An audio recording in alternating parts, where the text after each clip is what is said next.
Watch what happens to this famous YouTuber after he mocks God. You need a therapist because Jesus isn't quite doing it for you. I just am definitely questioning why we have to perpetuate a belief that is silly.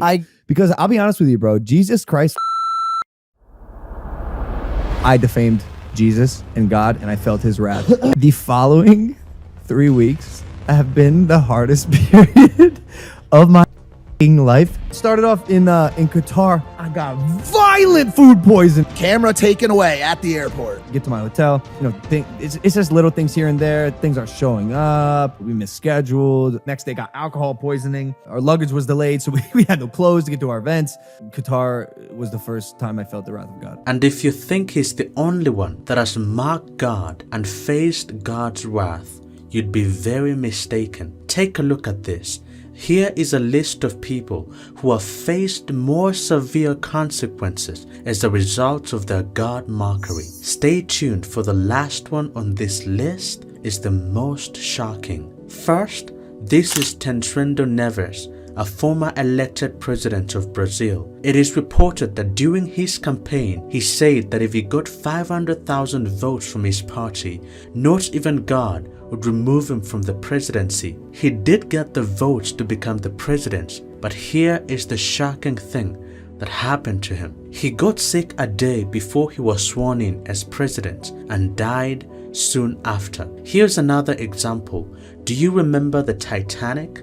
Behind me is Thomas Andrews, an Irish businessman as well as a shipbuilder. This naval architect was in charge of the plans for one of the most famous ships in history, the RMS Titanic. Thomas was extremely confident in the design of his ship and said that it was unsinkable. This is the point where he mocked God, saying, "Not even God himself can sink this ship." Thomas was of course on the Titanic during its maiden voyage, and as we all know, on April 14th, 1912, the Titanic struck an iceberg and sank. Thomas, along with 1,500 other passengers on this day, passed away. Thomas's body was never recovered. In at number 2, most people probably have heard of John Lennon. John Lennon was a member of one of the most famous bands ever, the Beatles. And some years ago, during an interview with American Magazine, John Lennon said, "Christianity will end. It will disappear. I do not have to argue about that, I am certain. Jesus was okay, but his subjects were too simple. Today, we are more famous than him." And as we all know, John Lennon's life was taken by a crazed fan. In fact, in this photo right here, that's the guy that took his life, the one that's looking all creepy. This other example is very interesting. This right here is Deontay Wilder, a boxing champion. On one occasion, he was to be in a boxing match against Tyson Fury, who is a real man of God. He ended up mocking God in their pre-match interview and later lived to regret it. Watch. Jesus Christ is my saviour, and I don't believe in all spirits and alter egos. And even mentioning stuff like that on TV, you're getting it. And honestly, that's the difference. If God is with between me, and you. nobody can be against me. And if you're entering spirits and stuff into your body, you can't win. You've already lost. I don't And want I'm gonna show anything you that how it spirits that you feels. claim. I don't want. It's gonna Because be I've already your beat God that against spirit. my God. Time- It's gonna because be I've your already God beat that against spirit. my God. Time- You can't No beat me. man on earth will ever beat me, Tyson.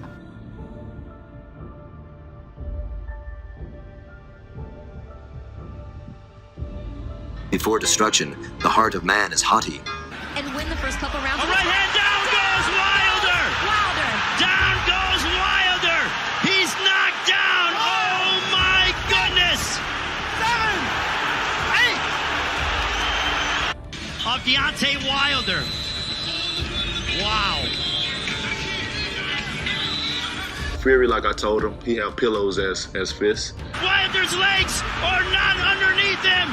Wilder is in huge trouble. No knockdown. No knockdown. He's got to get out of this round, right? He bought himself some time right there. Something about the legs of Deontay Wilder isn't working. Wilder is exhausted. Fury, down goes Wilder again for the second time in the fight. Badly, they are stitching him up, and they will immediately take him to the hospital for a neurological test and to make sure that he is okay after that brutal beatdown he suffered at the hands of Tyson Fury. This other story right here is the most shocking. Reportedly in Campinas, Brazil, a group of friends drunk went to pick up a friend. The mother accompanied her to the car and was so worried about the drunkenness of her friends, and she said to the daughter, holding her hand, who was reportedly already seated in the car, she said this, "My daughter, go with God, and may He protect you." The daughter responded, "Only if God travels in the trunk, cause inside here it is already full."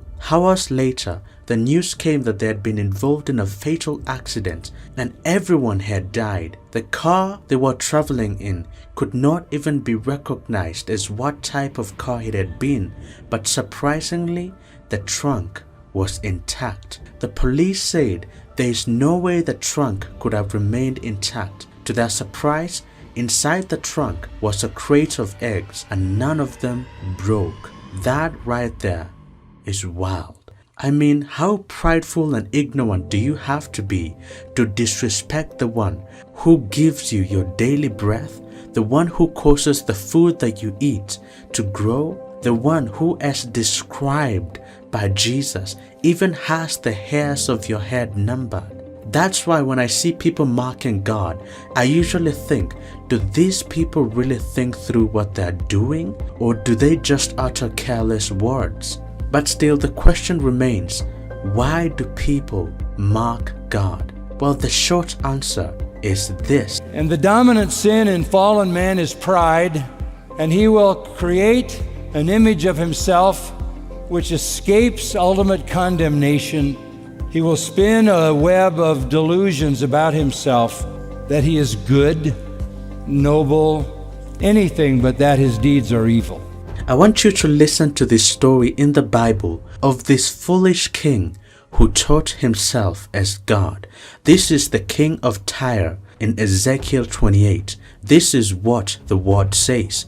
"The word of the Lord came to me, Son of man, say to the ruler of Tyre, this is what the sovereign Lord says. In the pride of your heart you say, I am a god.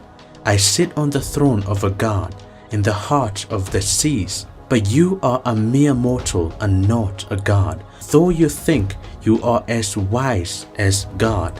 Want to know what happened to this arrogant, prideful king? God dashed him to pieces. He destroyed his pride and brought him foreigners who killed him and destroyed him. The prideful king died a very shameful and a violent death. And the word of the Lord says this about him in verse 9. "Will you then say, I am a god in the presence of those who kill you? You will be but a mere mortal, not a god, in the hands of those who slay you." See what I'm talking about? The issue right here is pride. These days, people blaspheme God shamelessly. They think they got it all. They sold the holy name of God in dirt. They use His holy name as a curse word. They shake fists against Him as if to want to start a fight against a very powerful, omnipotent God. Sinful man thinks that he has it all when he abandons true fulfillment from God as he turns to his fallen self. Isn't it crazy that people here on the earth, they fear human authorities? They fear that evil person that is mentioned on TV. They fear going to prison. They fear the FBI. They fear their supposed enemies. But when it comes to God, some people treat Him as if He's nothing. Jesus, however, gives us a new perspective on the fear of God in the Gospels, and this is from Luke chapter 12 verse 4 to 5. He says this, "I tell you, my friends, do not be afraid of those who can kill the body, and after that can do nothing more. But I will show you whom you should fear.